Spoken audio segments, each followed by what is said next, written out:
चले आगे बढ़ेंगे खबरों में। उस बीच बड़ी जानकारी आप तक पहुंचा रहे, जहां बताते चले जम्मू कश्मीर में लोकतंत्र का उत्सव आज से शुरू हो चुका है। विधानसभा चुनाव के पहले चरण का मतदान सुबह 7 बजे से जारी है, जो कि जम्मू की 8 और घाटी की 16 सीटों पर जो वोटिंग है वो हो रही है। 24 सीटों पर वोटिंग है। कुल 219 कैंडिडेट्स हैं। जम्मू कश्मीर में शाम 6 बजे तक मतदान होना है। 24 सीटों पर कुल 219 कैंडिडेट्स अपनी उम्मीदवारी पेश किया है, जिसमें चुनाव लड़ा जा रहा है। सुबह 7 बजे से मतदान शुरू हो चुका है। जम्मू कश्मीर की जनता 10 साल बाद अपना वोट दे रही है। आतंकी हमले को देखते हुए सुरक्षा के चाक चौबंद इंतजाम किए गए, पुख्ता इंतजाम किए गए। बड़ी संख्या में पुलिस फोर्स जवानों को तैनात किया गया। चप्पे चप्पे पर नजर रखी जा रही। जम्मू कश्मीर में 3 चरणों में मतदान होना है। 25 सितंबर, 1 अक्टूबर को दूसरे और तीसरे चरण का मतदान होना। 8 अक्टूबर को जम्मू कश्मीर चुनाव के नतीजे सामने आ जाएगी। और साथ ही आपको बताते चले कि पीएम मोदी ने लोगों से मतदान करने की भी अपील की है। ट्वीट करके मतदाताओं से अपने मताधिकार का इस्तेमाल करने का आग्रह भी किया है। डालते समय हमें यहाँ विकास चाहिए। यहाँ बेरोजगारी है, मुकम्मल बेरोजगारी है। एमए पीएचडी वाले वो तो चाय पीते हैं, चाय बेचते हैं बाजारों में। इसीलिए हम वोट डालने के लिए आए हैं, जब हमें कुछ अच्छा मिले।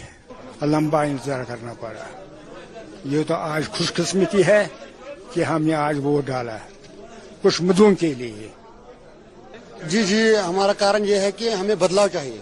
समस्या क्या है, हमने आज तक देखा न कोई डेवलपमेंट न कुछ, हमारे साथ नाइंसाफी हो रही है। इसलिए हम बदलाव चाहते हैं। रोजगार समस्या हम तो एवरेज हो चुके हैं। हमें गाँव में फैसिलिटी होनी चाहिए। हमारे बच्चों का मुस्तकबिल बनना चाहिए। सुबह सुबह वोट डालने अपने गाँव के बेबूदी के लिए हमें बहुत प्रॉब्लम है यहाँ, इसलिए अपने कैंडिडेट को हमें वोट डालने आए हैं। बहुत समस्या है, अस्पताल की प्रॉब्लम है, पावर की प्रॉब्लम है, पानी की प्रॉब्लम है, बेरोजगारी है। इसीलिए अपने कैंडिडेट को वोट डालने आए हैं। 10 साल 12 साल लग गए, कुछ नहीं हुआ 10 सालों में। आज पहली बार खाली शक्ति आ गई। आज पहली बार चावल नहीं है, कोई चीज नहीं मिलता है। यहाँ महंगाई सब हो गई है। यहाँ बेकारी है। बहुत लड़के बेचारे सब बैठे हैं एमए बीएड बीएससी करके, किसको रोजगार नहीं मिलता है। खासकर मजदूर को मजदूरी नहीं मिलती है। इसलिए हम अपने कैंडिडेट को वोट डालने आए हैं कि हमारे गाँव के, हमारे कश्मीर की तरक्की हो जाए। वोट तो कम से कम पूरे कश्मीर को वोट डालेंगे आज, क्योंकि हर कश्मीरी को आज मजबूरी है वोट डालने की। क्योंकि यहाँ बहुत समस्याएं हैं जो इन्हीं लीडर से मुश्किल समस्या हल हो जाएंगी। हमें अपनी सरकार आएगी, हमारे कश्मीर की सरकार आएगी, इसलिए वापस आएगा लोग। हमारे साथ associate editor Pradeep Kumar live जुड़े हुए हैं और ज्यादा जानकारी लेंगे उनसे।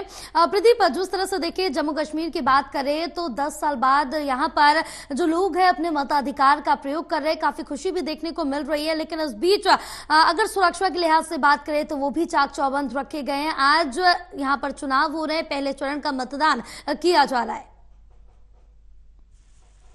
देखिए, जम्मू कश्मीर में पहले चरण का मतदान वो जारी है और जिस तरीके से 24 सीटों पर ये मतदान हो रहा है, जो तस्वीरें हैं लोकतंत्र के स्तर की उत्साह बढ़ाने वाली है। आतंकवाद प्रभावित जम्मू कश्मीर का जिस तरीके से पिछला इतिहास रहा है, उसमें सुरक्षा बल लगातार आतंकवादियों से लोहा लेते रही हैं। और धारा 370 हटने के बाद जम्मू कश्मीर में जिस तरीके से पूर्ण राज्य के दर्जे की बहाली की मांग को लेकर मुद्दा बनाते हुए राजनीतिक दल ताल ठोक रही हैं, तो दूसरी तरफ विकास के एजेंडे पर और जो सुरक्षा है उसका भरोसा देते हुए बीजेपी भी चुनाव मैदान में है। तो ये जरूर है कि एक बड़ा चुनावी मुकाबला, 3 चरणों का चुनावी मुकाबला, उसके पहले चरण का आगाज आज हो गया है। इसके साथ ही पहले चरण में विधानसभा चुनाव में जो देश भर के 35,000 करीब जो विस्थापित कश्मीरी पंडित हैं, वो भी अपने मताधिकार का इस्तेमाल करने के लिए पात्र हैं। और ऐसे में विस्थापित कश्मीरी जो अनंतनाग, पुलवामा, शोपिया और कुलगाम जिले के 16 विधानसभा क्षेत्रों में अपने मताधिकार का इस्तेमाल कर सकेंगे। चुनाव